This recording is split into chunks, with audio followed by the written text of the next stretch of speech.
Salut tout le monde, j'espère que vous allez bien et que l'univers continue de vous faire les grâces de la bonne santé, la santé physique bien sûr. Dans cette nouvelle vidéo, nous parlerons de santé, mais pas de n'importe quelle santé, la santé financière. Je veux tout simplement savoir, est-ce que ça va ici? Voilà. Je suis coach Maître Alushkin pour ceux qui me rencontrent pour la première fois. Je suis coach en développement personnel et motivateur et conscientiseur de la jeunesse et surtout de la jeunesse africaine. Dans cette nouvelle vidéo, nous parlerons des finances. Voilà. Mais bien avant, pour ceux qui me rencontrent la première fois, je vous demande de vous abonner et activer la cloche de notification pour ne pas rater les prochaines vidéos. 80% des personnes ignorent cette loi financière que je vais partager avec vous aujourd'hui dans cette vidéo.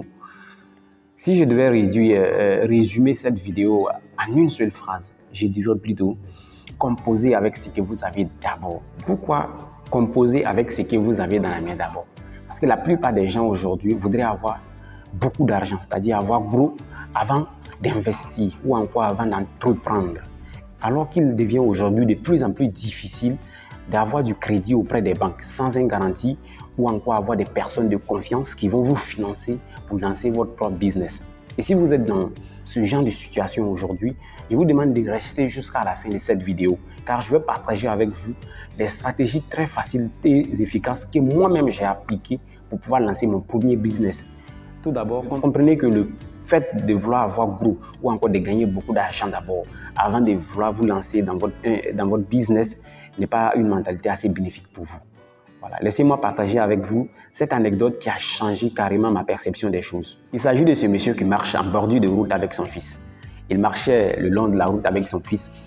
Soudain, ils arrivent à un niveau où il y a une dame qui vendait des mangues. La dame, elle vendait de grosses mangues épluchées. Et voilà, l'enfant voit les mangues, il commence à pleurer. L'enfant commence à pleurer. Il dit, papa, je voulais des mangues, je veux des mangues. Papa, je veux une mangue. Et du coup, le père s'approche et achète une mangue pour l'enfant. Et quand il a acheté la mangue pour l'enfant, ils ont continué leur chemin. Et quand ils continuaient le chemin, voici que l'enfant n'a pas pu gérer la mangue que le père a achetée pour lui. Et la mangue est tombée. Et quand la mangue est tombée, l'enfant a recommencé à pleurer encore. Il a commencé à pleurer. Et maintenant, le papa revient avec l'enfant encore au niveau de la dame. Il décide d'acheter une mangue pour donner à son fils. Et maintenant, quand il voulait donner la mangue à son fils ne voulait plus une mangue. Il pleurait, il voulait que son père lui offre désormais 3 mangues. Vous, à la place de ce monsieur, est-ce que offriez-vous 3 grosses mangues à cet enfant qui n'a même pas pu gérer une mangue? Je suis rassuré que vous allez me dire non.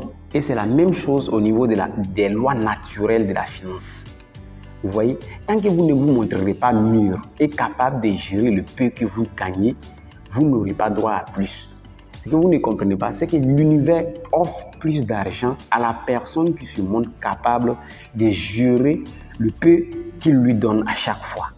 Si vous avez 2 fils et que l'un, une fois qu'il gagne un peu d'argent, il le dilapide, il le dépense en un temps record, et que l'autre, lorsqu'il gagne un peu d'argent, il le gère, il se montre plus économe, et que vous devez confier votre entreprise à l'un d'entre eux, à qui le confierez-vous? Le confierez-vous au premier? Je ne pense pas. Je suis sûr que vous allez le confier au deuxième. Et il en va de même des lois naturelles de la finance. Tant que vous ne montrerez pas votre capacité de pouvoir de gestion, de pouvoir gérer le peu que vous gagnez. Si vous gagnez 500 chaque jour, dans les 500, vous devez être capable de gérer les 500 de telle sorte à quitter sous le cap de la pauvreté. Voilà ce qu'il faut comprendre tout simplement. Ici, la différence qui existe entre le pauvre et le riche, c'est leur état d'esprit. Et quand je parle de riche, je ne parle pas de Donald Trump ou encore je ne parle pas de Bill Gates, l'homme le plus riche du monde, ou de Elon Musk ou encore de Mark Zuckerberg. Je ne parle pas aussi de Dangote, l'homme le plus riche d'Afrique, ni encore de, si on vient en Côte d'Ivoire, de Jean-Luc Bion ou de Denis Sassou Nguesso ou encore de Adama Barrow. Tous ces gens que je cite, ce sont des types qui sont très riches, mais ce n'est pas d'eux que je parle. Quand je parle ici de riches, je fais allusion à l'esprit.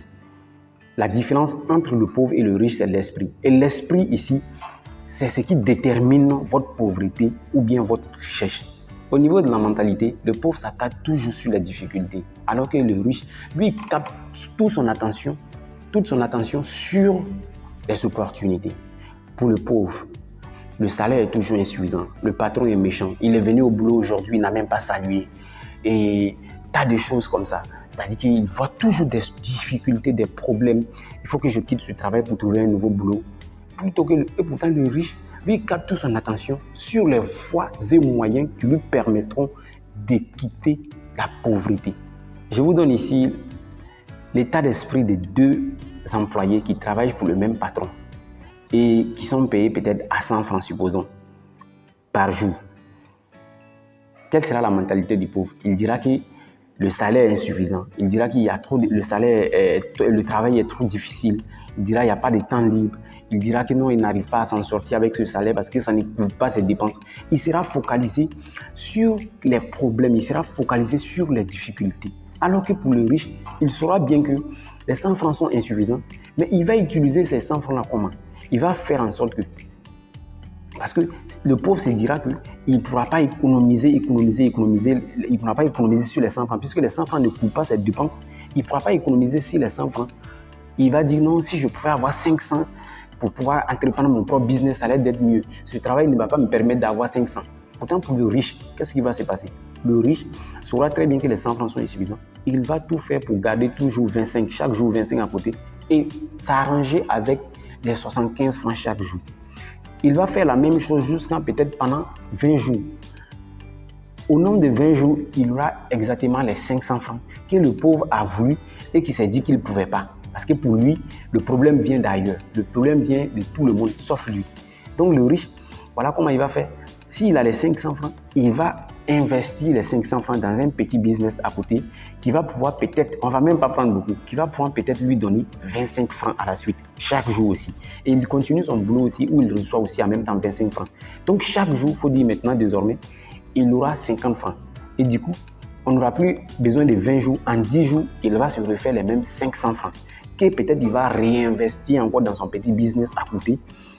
Et que désormais, son business peut-être va lui procurer maintenant 50 francs. Et qu'il continue toujours de faire son travail, il donne 25 francs. Ou désormais, il va gagner 75 francs par jour. Et s'il reste comme ça dedans, c'est-à-dire qu'il ne va pas durer, il va prendre son autonomie financière. Il sera obligé de rendre démission pour aller s'occuper de son propre business. Tandis que le pauvre sera en train de changer de boulot en boulot. Quand je dis le pauvre, je parle de son esprit, de sa mentalité. Il sera en train de vadrouiller de boulot en boulot pour dire que non, il cherche toujours le meilleur boulot. Je vais vous donner ici une information que j'ai eue qui a changé carrément ma vie, qui a commencé à changer carrément ma vie. J'ai rencontré l'information dans un livre. Lorsque dans l'information, on m'a dit que je n'ai pas besoin d'augmentation de salaire, je n'ai pas besoin de plus d'argent, mais j'ai tout simplement besoin d'une augmentation d'intelligence financière. J'ai tout simplement besoin d'être plus intelligent au niveau de la finance. Pour dire quoi? Que ce n'est pas ce que vous gagnez chaque jour qui compte, mais combien vous parvenez à conserver de ce que vous gagnez chaque jour. Et qu'est-ce que vous en faites de cette somme que vous conservez chaque jour après? C'est ce qui va déterminer votre richesse ou votre pauvreté. Cette information, elle a carrément changé ma manière de choses. Je te la dis à toi aussi qui regarde cette vidéo pour que tu puisses méditer sur cette information et désormais commence à appliquer les mêmes méthodes pour pouvoir quitter sous le cap de la pauvreté. Et tu vas voir que ça va commencer à changer ta vie. Ça va commencer à changer ta vie.